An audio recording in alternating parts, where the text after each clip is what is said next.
The Cats of Ulthar by Howard Phillips Lovecraft. Read by Alexander Fairfax. It is said that in Ulthar, which lies beyond the river sky, no man may kill a cat, and this I can verily believe as I gaze upon him who sitteth purring before the fire. For the cat is cryptic, and close to strange things which men cannot see. He is the soul of antique Aegyptus, and bearer of tales from forgotten cities in Meroe and Ophir. He is the kin of the jungle's lords, and heir to the secrets of hoary and sinister Africa. The Sphinx is his cousin, and he speaks her language, but he is more ancient than the Sphinx, and remembers that which she hath forgotten. In Ulthar, before ever the burgesses forbade the killing of cats, there dwelt an old cotter and his wife, who delighted to trap and slay the cats of their neighbors.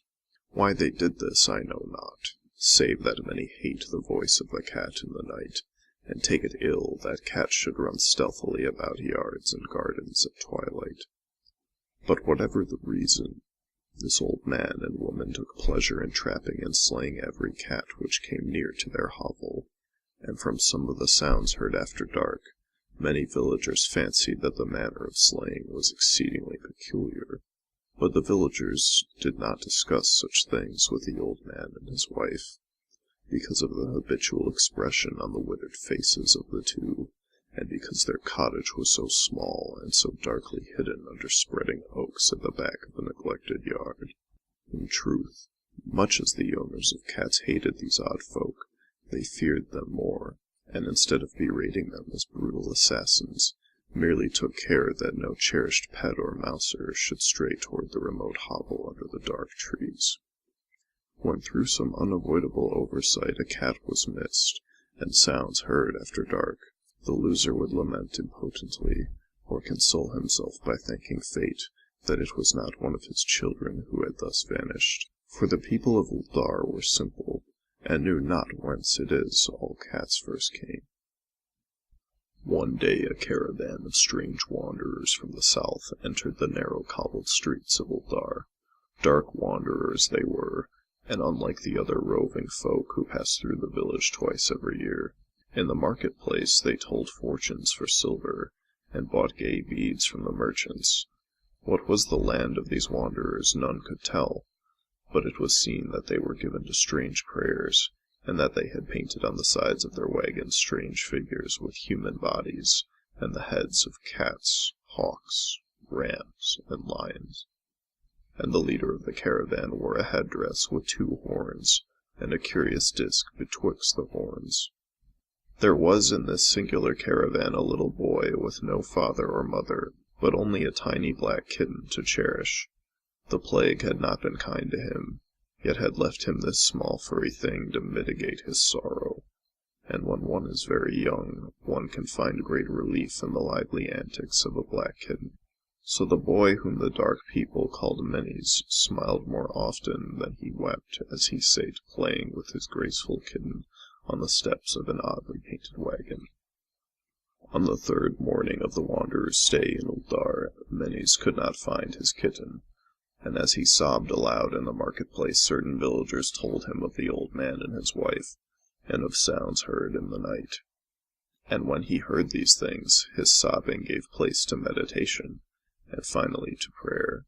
He stretched out his arms toward the sun and prayed in a tongue no villager could understand, though indeed the villagers did not try very hard to understand, since their attention was mostly taken up by the sky and the odd shapes the clouds were assuming.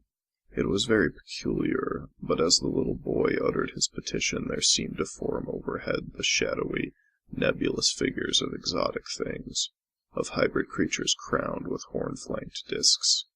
Nature is full of such illusions to impress the imaginative. That night the wanderers left Ulthar and were never seen again, and the householders were troubled when they noticed that in all the village there was not a cat to be found. From each hearth the familiar cat had vanished, cats large and small, black, gray, striped, yellow, and white. Old Cranon, the burgomaster, swore that the dark folk had taken the cats away in revenge for the killing of Menes' kitten, and cursed the caravan and the little boy. But Nith, the lean notary, declared that the old cotter and his wife were more likely persons to suspect, for their hatred of cats was notorious and increasingly bold.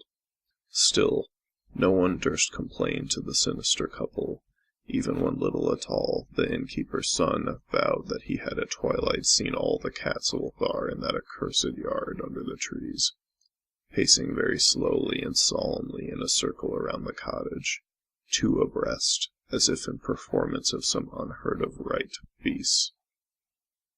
The villagers did not know how much to believe from so small a boy, and though they feared that the evil pair had charmed the cats to their death, they preferred not to chide the old cotter till they met him outside his dark and repellent yard.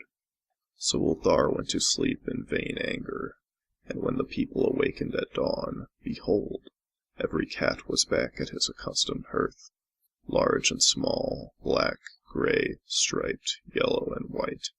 None was missing. Very sleek and fat did the cats appear, and sonorous with purring content. The citizens talked with one another of the affair, and marveled not a little. Old Crannan again insisted it was the dark folk who had taken them, since cats did not return alive from the cottage of the ancient man and his wife. All agreed on one thing, that the refusal of all the cats to eat their portions of meat or drink their saucers of milk was exceedingly curious, and for 2 whole days the sleek, lazy cats of Ulthar were touched no food, but only dozed by the fire or in the sun. It was fully a week before the villagers noticed that no lights were appearing at dusk in the windows of the cottage under the trees. Then the lean nymph remarked that no one had seen the old man or his wife since the night the cats were away. In another week the burgomaster decided to overcome his fears, and call at the strangely silent dwelling as a matter of duty, though in doing so he was careful to take with him Shang the blacksmith, and Thul the cutter of stone as witnesses. And when they had broken down the frail door they found only this: 2 cleanly picked human skeletons on the earthen floor, and a number of singular beetles crawling in the shadowy corners. There was subsequently much talk among the burgesses of Ulthar. Zath, the coroner, disputed at length with Nith, the lean notary, and Crannan and Shang and Thul were overwhelmed with questions. Even little Atal, the innkeeper's son, was closely questioned, and given a sweetmeat as reward. They talked of the old cotter and his wife, of the caravan of dark wanderers, of small Menes and his black kitten, of the prayer of Menes and of the sky during that prayer, of the doings of the cats on the night the caravan left, and of what was later found in the cottage under the dark trees in the repellent yard. And in the end the burgesses passed that remarkable law which is told of by traders in Hatheg and discussed by travellers in Ur, namely, that in Ulthar no man may kill a cat.